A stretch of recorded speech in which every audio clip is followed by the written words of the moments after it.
What's up guys, it's your boy Gustav, back at it again with another video. Sorry that I haven't been posting a lot recently, there's been a lot going on, but right now I'm gonna try and create a new uploading schedule and shoot for maybe a new video every two to 3 weeks. More videos coming. So you've already read the title, so you kind of know what I'm gonna be talking about. So yesterday actually, I had a weird dream. I was having a lot of trouble going to sleep, so I was just lying there, and then I think like somehow I just started drifting off to sleep. So in this dream, it was like a pitch black area, like it's like, think about the Slender Man type game. That's what the environment was. There was a basketball court in there. I was playing basketball. We were playing whatnot. Like there was this pole on the side of the basketball court, really big pole or something. And I have no idea, but for some reason I was like, hey, you know what? I think it would be cool if I did some parkour off that pole. I started running up to it, right? I was like, oh, this is gonna be a cool trick, whatnot. And then, as I was planning to like jump and do whatever I was gonna do, like it started turning from just like a regular dream to like a lucid dream, and I could tell like exactly where I was. It was a creepy area. Like it was like just pitch black all around you, and I mean, it was scary. It's not somewhere where you'd want to be. I jolted myself awake. Yeah, that was pretty much it. Now you might think, oh, it was just a stupid dream. Like all you did was you try to do parkour onto a pole or something, but no, that's not the significance of it, in my opinion. Like I look back at this and I was like, that's weird. Why did I experience a lucid dream at that moment? Because you could pinpoint exactly when I started to have the lucid dream. I thought, why did I start having the lucid dream right at that point where I was about to like jump and do some like kind of dangerous parkour type of thing?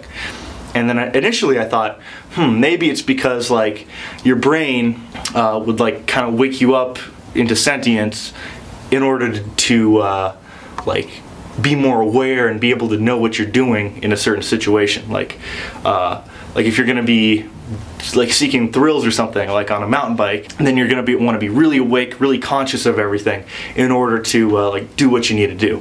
But I thought about it for a minute, but then I thought, well, animals, they kind of do the same thing. And they're not really conscious. They can do extremely complicated tasks and maneuvers without being conscious. They don't need to be conscious to do that. Like you look at a squirrel can jump from branch to branch doing these I don't know, very risky things, but it's not really conscious. So I thought, okay, that's probably not it. So what could the other explanation be? And here's my hypothesis. Basically, our ability to predict and plan is what creates consciousness. So you look at animals, and from what I know, I don't think animals really have a capacity to plan and to really look into the future, visualize the future, and make actions based on the future. They make actions based on the present, and they work out things based on the present, not based on the future. I think that's something that is kind of unique to humans. Like animals can be kind of smart, they can do puzzles, they can figure out things, they can use language, they can do a lot of the things that humans can actually do, but I don't think that they can really plan ahead. Unless it's instinctive, like squirrels just digging up nuts, saving them for the winter. Like that's kind of instinctive. They don't really consciously do that. But I think that humans are different in that they consciously realize, okay, the current, like there is a future state and I can act in the present to influence that future state. Arguably, that's a unique human characteristic. So according to this dream, I think that because my brain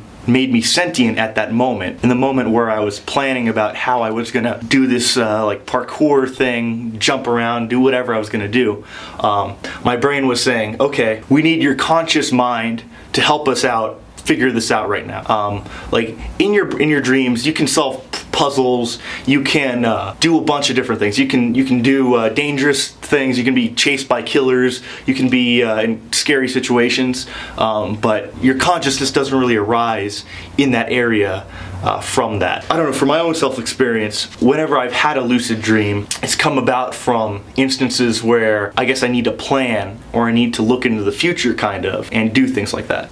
So assuming that like consciousness doesn't come from the aforementioned things, and it doesn't come from just humans having a huge amount of processing power, maybe consciousness does come from this thing. And now let's explore what the implications of that would mean. And this is where it gets a little more theoretical. It's a little weird, a little wacky, but I don't know. That's what this channel is for. So let's jump right into it. So in a way, humans are kind of on a different level than animals. They don't exist like just in the present. They exist in the past, present, and future to an extent. In the past, because they can understand everything that caused everything to lead up to the present, and then in the future, and that they can create predictions and figure out possibly how the future is going to turn out. And then they could say objectively, this is what's going to happen in the future, and here's what I can do for it. Whereas like animals, they don't really have an idea about that. They don't really know about inevitabilities. I don't think really that animals have a perception of death, but humans do, and they know that it's inevitable. So in a way, humans are these trans-time type beings, or they can at least perceive that. Okay, so humans basically try and tap into the dimension of time by understanding where it lies, and our brain is fundamentally designed to process it that way. So from that, you could say, well, if our brain tapped into the dimension of time, and the product of that was consciousness, perhaps, then maybe there's something unique about that dimension of time that creates consciousness. Doesn't really...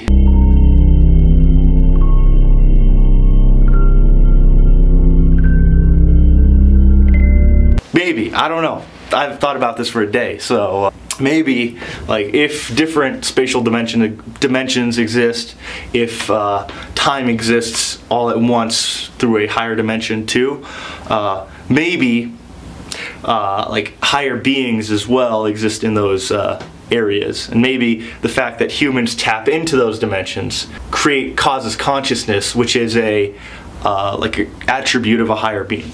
I don't know. Could be an interesting thing. But I had another idea, or another way of like objectively approaching this.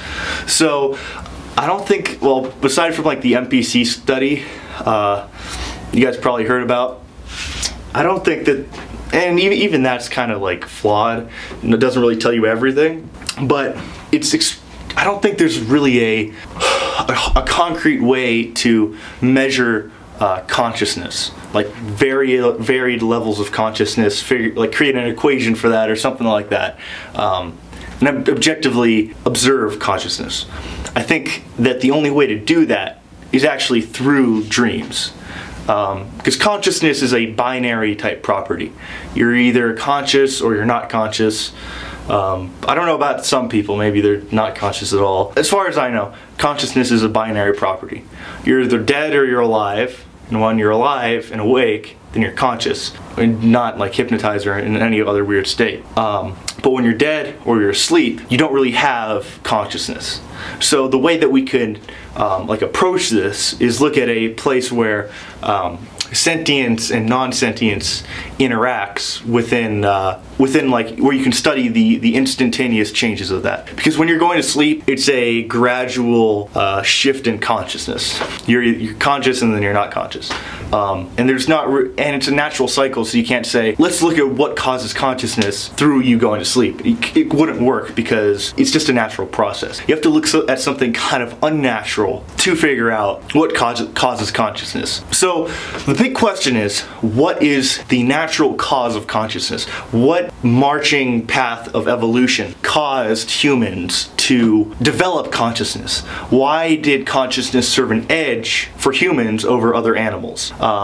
And for that, you'd have to say, what situations would consciousness erupt in? Or what would they uniquely arise in? Assuming that consciousness isn't just a random occurrence through the firing of neurons and whatnot, or it isn't part of, or it isn't like inherently free will, because like animals can make decisions to an extent. So they're very deterministic, but I mean humans are kind of deterministic too. There is an element of free will, but that could be just like a offset of consciousness. So I think that probably the only way that I can think of right now to like look at what situations would trigger consciousness to happen is, yeah, in a lucid dream. So like if you go into a lab and you somehow, oh God, this would be crazy if you could do this, but if you could influence what type of dreams people would have or what they would be doing while they were having lucid dreams, and you figure out like when they became lucid, then you could find out like what triggered that, what situation would trigger that, and then you could figure out maybe what the actual origin of consciousness is. It's just an idea. Maybe there are like way more variables that I'm not ignoring. Maybe I'm oversimplifying it, but I don't know, it's a start. We don't really have any concrete or extremely robust data on lucid dreaming, on consciousness, as far as I've seen. No conclusive like saying like, oh, this is why it happens, this is where it comes from. No.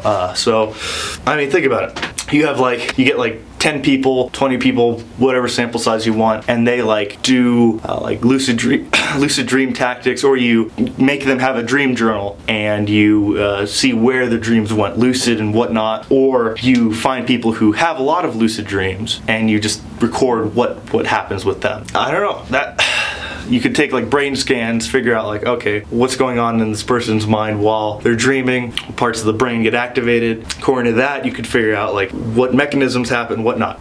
Because I think that another problem would be that just passive thinking would also get in the way of consciousness as well. The processes for consciousness, I think, are probably a little more subtle than just thinking in general. Or maybe I have a misunderstanding of like how it all works, but I don't know. That's an idea.